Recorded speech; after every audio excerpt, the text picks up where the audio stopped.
It's the year 410 AD. A Roman legionnaire stands on the northern frontier. He spent years defending this province, Britain, against raiders, building roads, collecting taxes, living in stone barracks. Now he receives orders: pack up, burn what you can't carry, and march south. The empire that conquered this island nearly 4 centuries earlier is pulling out. Behind him, towns with forums and baths, villas with colorful mosaics, a road network that still stands today. Ahead, uncertainty. Was this the end of civilization in Britain, or the quiet beginning of something entirely new?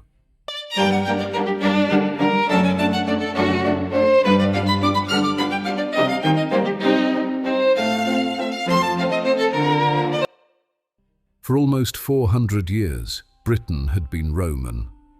Claudius invaded in 43 AD, turning a patchwork of Celtic tribes into a province of the empire. By the 2nd and 3rd centuries, it reached its peak. Londinium grew into a bustling port city of 60,000 people, larger than most in Britain today. Aquae Sulis, modern Bath, became a luxurious spa town, where soldiers and elites soaked in heated pools. Villas dotted the countryside, producing grain and wool for export across the empire. Society blended. Romano-Britons spoke Latin, worshipped Roman gods alongside local deities, built amphitheaters, and enjoyed olive oil and wine from the Mediterranean. The economy hummed. Coins flowed, trade ships docked, pottery and glassware filled homes. But by the early 5th century, cracks had spread far beyond Britain.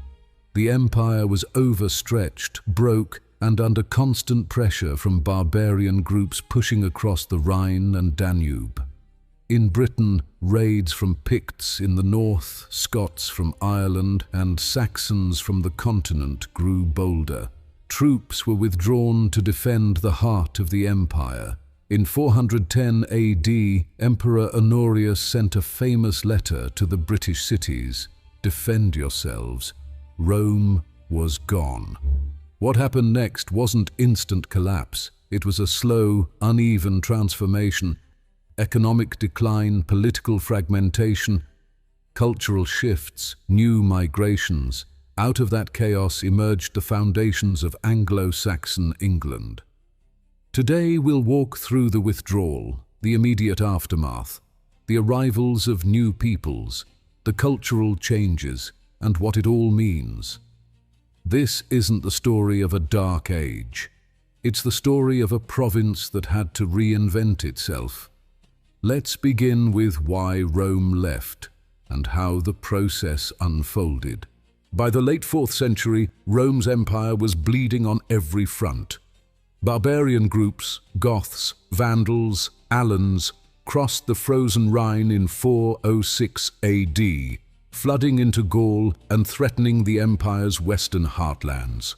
This massive invasion forced Rome to pull troops from distant frontiers to protect core regions like Italy and Gaul. Troop reductions in Britain had already started in the 390s under Stilicho, the powerful general who recalled units to defend Italy against Alaric's Visigoths. In 407 AD, a soldier named Constantine, taking the famous name Constantine to boost his claim, was acclaimed emperor by the British legions. This Constantine III was not the famous Constantine the Great from the early 4th century. He was a much later usurper, a common soldier elevated by frustrated British troops who wanted action against the raids and a shot at imperial power. In Roman terms, this was open rebellion. By proclaiming their own emperor, Britain was no longer acting as a loyal province seeking protection, but as the base of a civil war against the sitting emperor in Italy. If Constantine succeeded, Britain would be rewarded. If he failed, Britain would be left exposed and politically isolated. Constantine III quickly gathered most of Britain's remaining mobile legions, around 6,000 men, and crossed the Channel to Gaul to fight the invaders and press his claim to the throne. This left the island almost defenseless. Forts along Hadrian's Wall, the massive stone barrier built around 120 AD to mark Rome's northern frontier against the Picts, were abandoned or thinly manned. Local Romano-Britons now faced escalating raids, Picts from the north, Scots from Ireland, and Saxons from the east. The economy was collapsing under inflation, heavy taxes, and disrupted trade. Britain, far from the Mediterranean core, became a low-priority frontier. In the empire's eyes, this distant, resource-draining province was no longer worth the cost of defending. Better to redirect troops to safeguard Italy and Gaul. In 410 AD, Emperor Honorius, ruling from Ravenna amid his own desperate struggle against Alaric, sent a letter to the British civitates, city councils. The message, recorded by the historian Zosimus, a 5th-century Byzantine chronicler whose New History is one of our few near-contemporary accounts of the late Western Empire, was blunt. The barbarians have forced the cities to look to their own defenses. No reinforcements were coming. Rome's steps back meant official disengagement. No more imperial taxes collected, no legions resupplied, no central authority enforcing laws. Britain was effectively cut loose from the empire's administrative and military network. This wasn't a sudden, dramatic evacuation with ships full of soldiers sailing away. It was gradual and pragmatic. Units redeployed over years, garrisons shrunk, supplies dried up. What was left behind tells the story. Roman infrastructure, roads, aqueducts, villas, remained intact for now.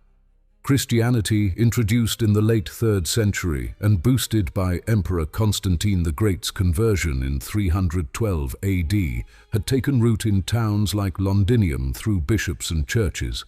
It provided a thread of cultural continuity amid the shift, blending with local Celtic beliefs. But the coin supply stopped after 402 AD. No fresh bronze or silver arrived from imperial mints in Gaul or Italy. Coins had been essential. Imperial authorities minted and distributed them to pay troops, collect taxes, and keep trade flowing.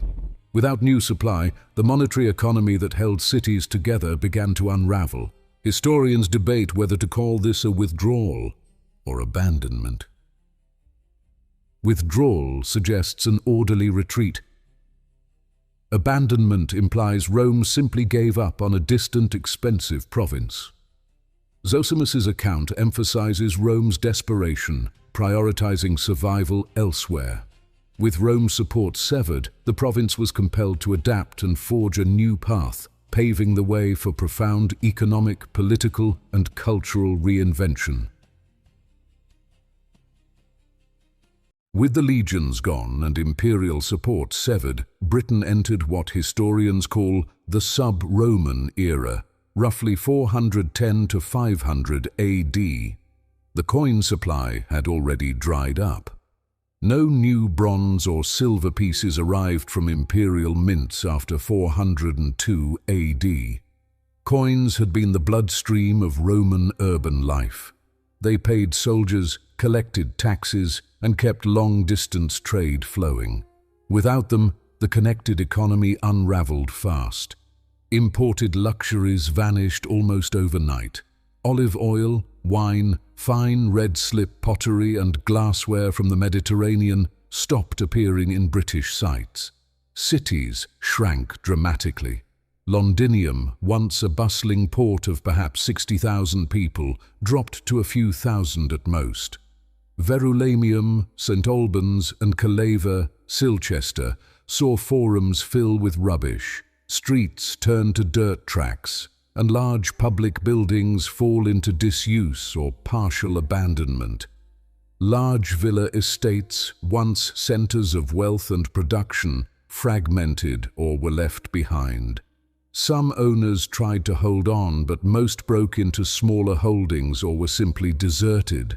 Survivors shifted to subsistence farming, growing grain and raising livestock for local survival, not export. Politically, centralized Roman governance dissolved. No governors arrived from Ravenna, no tax collectors enforced imperial quotas, no law courts upheld Roman codes. Power devolved to the local level. City councils, civitates, attempted to maintain order at first, but soon local strongmen, former officials, retired soldiers, or wealthy landowners emerged as regional leaders or warlords. The 6th century British writer Gildas later described them as tyrants, implying they ruled through force rather than law. One shadowy figure often mentioned is Vortigern, a possible regional leader who tried to hold some Roman-style authority while facing constant threats. Military defense became local and ad hoc. Communities reused old forts or built simple earthworks. Some hired barbarian mercenaries, foederati, from Germanic groups already present in the area. This provided short-term security but sowed seeds for future instability. Archaeology paints a mixed picture, sharp decline but not total wipeout. At Wroxeter, Vericonium, the city persisted longer than most. Timber buildings rose inside old Roman stone walls. Burdeswald on Hadrian's Wall saw a garrison community transition into a small farming settlement well into the 5th century. Many villas were reoccupied on a reduced scale, their grand mosaics covered by dirt floors or simple hearths. Specialized crafts faded, pottery wheels were forgotten, mass production ceased, but people still built, farmed, buried their dead, and kept oral traditions alive. The immediate aftermath wasn't apocalyptic collapse. It was a painful downsizing. Cities emptied, trade withered, central authority vanished. Yet communities endured, repurposed Roman remains, and slowly reshaped their world under pressure.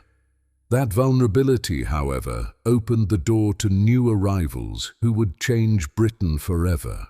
With Roman authority gone and local defences stretched thin, Britain's vulnerability invited outsiders. Raids that had harassed the province for decades now turned into permanent settlement. The arrival of the Anglo-Saxons, known in Latin sources as the Adventus Saxonum, was not a single invasion wave. It unfolded over generations, roughly from the mid-5th century onward. According to the 8th century historian Bede, a British leader named Vortigern invited Germanic mercenaries, Hengist and Horsa, to help fight Pictish and Scottish raiders. They arrived with 3 ships around 449 AD, were given land in the southeast, and soon demanded more.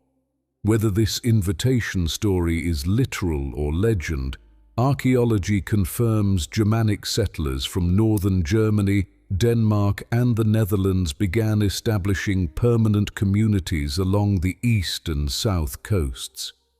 What started as hired protection quickly became takeover. Early settlements were small, timber halls, post-built houses and cemeteries replacing Roman villas and towns. By the late 5th century, battles erupted as Britons resisted. The 6th century writer Gildas describes a British victory at Mons Badonicus, Mount Badon, around 500 AD, a battle later linked to Arthurian legend, where a leader halted the advance for a generation. But the tide turned. Over the 6th century, Anglo-Saxon groups expanded westward, carving out kingdoms, Kent in the southeast, Wessex in the south, Northumbria in the north, and others. By 600 AD, much of lowland Britain was under Anglo-Saxon control. Britons retreated to the west and north, Wales, Cornwall, Cumbria, and southern Scotland. The scale of migration has long been debated. Older views spoke of mass conquest and near genocide. Modern archaeology and DNA studies paint a more nuanced picture. Genetic evidence shows 10 to 40% Anglo-Saxon ancestry in modern English populations. highest in the east, suggesting significant migration, but also intermarriage and cultural adoption. Many native Britons likely stayed, adopting the language, customs, and identity of the newcomers over generations. This was not just invasion, it was a demographic and cultural shift. Place names changed. Roman Eboracum became Anglo-Saxon Eoforwic, York. Old English replaced Latin and Brittonic Celtic in most of lowland Britain. Burial practices shifted from Roman inhumation to cremation urns in early Anglo-Saxon cemeteries. Yet Roman echoes persisted. Some settlers reused old villas or forts as status symbols. The Adventus Saxonum was messy, gradual, and transformative. What began as raids and mercenary contracts ended with new kingdoms, a new language, and a new people. Britain was no longer Roman. It was becoming something else entirely. As Anglo-Saxon kingdoms took shape across lowland Britain, the deepest changes were cultural and religious. Language shifted first and most dramatically. Latin, the language of administration and elite life, faded from everyday use. Brittonic Celtic, spoken by the native population, retreated to the west and north, surviving in modern Welsh, Cornish, and Breton. Old English, the Germanic tongue of the newcomers, became the dominant speech in what is now England. Place names tell the story. Roman Eboracum became Anglo-Saxon Eoforwic, later York. Londinium turned into Lundenwic. Many river names, Thames, Severn, kept their Celtic roots, but settlements gained Germanic endings like Ham, Tun, By. Daily life transformed too. Roman villas with their heated floors and painted walls gave way to timber longhouses and thatched halls. Pottery lost its wheel-thrown uniformity. Handmade wares returned. Burial customs changed. Roman inhumation, body in grave, shifted toward cremation urns in early Anglo-Saxon cemeteries, then back to furnished inhumation graves with weapons, jewelry, and status goods. Material culture blended old and new. The famous Sutton Hoo ship burial in Suffolk, early 7th century, shows this fusion. A warrior buried with a Roman-style helmet, Byzantine silver plates, and Germanic gold jewelry, symbols of power drawn from multiple worlds. Religion evolved in layers. Christianity, already established in Roman Britain by the 4th century, survived the withdrawal in pockets, especially in the West. Monastic sites and bishops continued in Wales and Cornwall. St. Patrick, a Romano-Briton captured and later returned as a missionary, spread the faith to Ireland in the 5th century. But the incoming Anglo-Saxons were pagan, worshipping Woden, Thuna, Tiw, and other Germanic gods. Their arrival pushed Christianity to the margins in the east and south for over a century. Reconversion began in 597 AD when Pope Gregory sent Augustine to Kent. King Ethelbert of Kent converted, and Augustine established a see at Canterbury. Over the 7th century, Christianity spread kingdom by kingdom, often through royal marriages and political alliances. By 700 AD, most of Anglo-Saxon England was nominally Christian. Pelagianism, a British heresy emphasizing free will over divine grace, had flared in the late Roman period and lingered as a local theological flavor. The Church brought literacy back in Latin, scriptoria produced manuscripts, and monasteries became centers of learning and manuscript production. The Dark Ages label is misleading. While urban life and long-distance trade declined sharply, communities adapted, preserved knowledge in fragments, and created new forms. Early English law codes, epic poetry like Beowulf, with its mix of pagan and Christian elements, and the foundations of a distinct English identity. What Rome left behind, roads, Christianity, memories of centralized rule was not erased.